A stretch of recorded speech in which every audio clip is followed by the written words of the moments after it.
Hello everyone, সবাই কেমন আছেন? আশা করি সবাই ভালো আছেন। আজ সকাল থেকেই ব্লগটা শুরু করব। তো সকালে নাস্তা করে নিলাম তাল দিয়ে, চিড়ে দিয়ে। তাল আর চিড়ে আমাদের ঘরে সবাই পছন্দ করে। তো এখন তাল দিয়ে চিড়ে দিয়ে খেয়ে তারপর আমি রান্না করতে চলে যাব। আর চা খেয়েছি বিস্কিট দিয়ে। এই তো আজকে সকালের খাওয়া।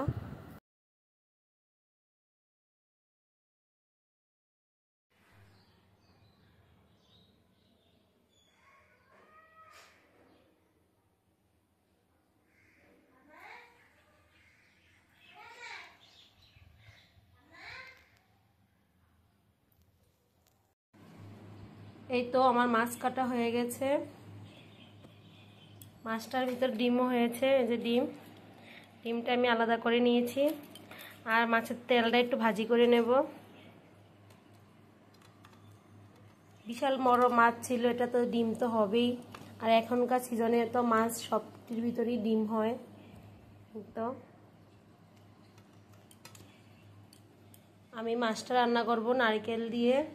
নারকেল আর কাঁচামরিচ, এই তো নারকেল আর কাঁচামরিচ নিয়ে নিয়েছি। এখন আমি ব্লেন্ডারে একটু ব্লেন্ডার করে নেব। আর এখানে লবণ, হলুদ আর জিরে গুঁড়া নিয়ে নিয়েছি। আর এখানে নারকেল আর কাঁচামরিচ ব্লেন্ডার করা হয়ে গেছে। এই তো একসাথে দিয়ে আমি ভালো করে সরিষার তেল দিয়ে মেখে নেব। মেখে আমি একবারে কাঁচা মাছটাই রান্না করব দমে দিয়ে। আর সামান্য একটু চিনি দিয়ে দেব। দেখতে থাকো, ভালো লাগলে সাবস্ক্রাইব করবে, লাইক করবে, শেয়ার করবে। এটা আমাদের চাঁদপুরেরই ইলিশ, নারকেলটাও দিয়ে দেব, পদ্মার ইলিশ। ভালো করে মেখে নেব। মেখে সরিষা তেল দিয়ে আমি একদম দমে বসিয়ে দেব। হালকা একটু মিষ্টি দেব।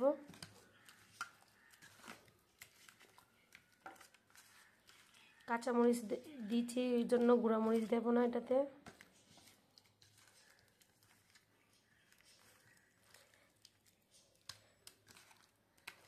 আর আমি নারকেল দিয়ে ইলিশ মাছ রান্না করলে সরিষা দেই না, শুধু নারকেল আর জিরে বাটা দিয়ে রান্না করি।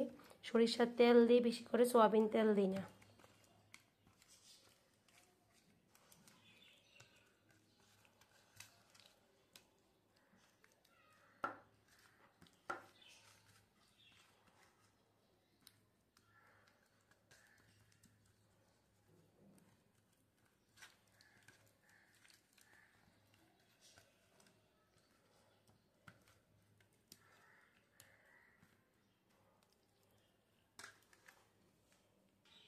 এখন আমি সরিষার তেল দিয়ে দেব পরিমাণ মতো।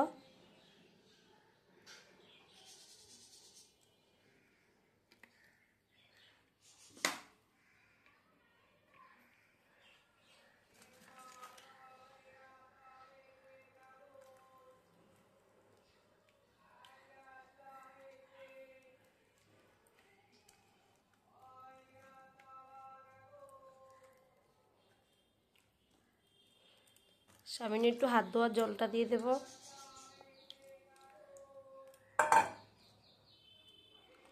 এখন আমি চুলায় বসিয়ে দেব কড়াইতে।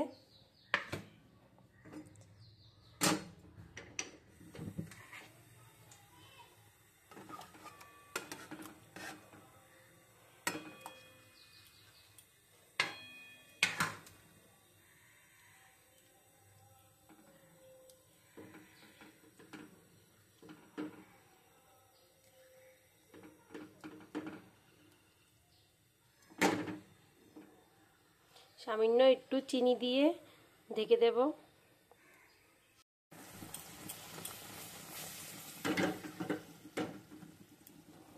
এখন আমি ঢেকে দেব। একদম কম আঁচে হবে এটা। আমার মাছ রান্না হয়ে গেছে। এই তো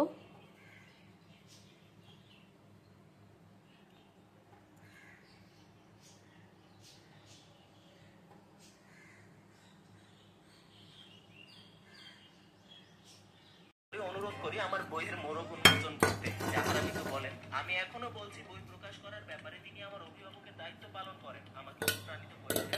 অস্বীকার করার উপায় নেই। যারা সরকার গঠনের পর ভিন্নমত পোষণ করছেন তাদের প্রতি, যারা এখন বিভিন্ন কথা বলছেন, তারা এক সময় ক্ষমতায় থাকা ব্যক্তিদের এই তো আমার মাছ রান্না হয়ে গেছে আর ওর বাবা দোকান থেকে এসে পড়েছে। এখন আমরা দুজন ভাত খেয়ে নেব আর বাচ্চারা এর আগেই খেয়ে ফেলেছে। আজকে রান্না হয়েছে বরবটি ভাজি পেঁয়াজ দিয়ে আর চালতা দিয়ে ডাল, আর এই তো ইলিশ মাছ তো দেখালামই। এখন আমি ওকে মাছ দিয়ে আমি নিজে বসে যাব খেতে।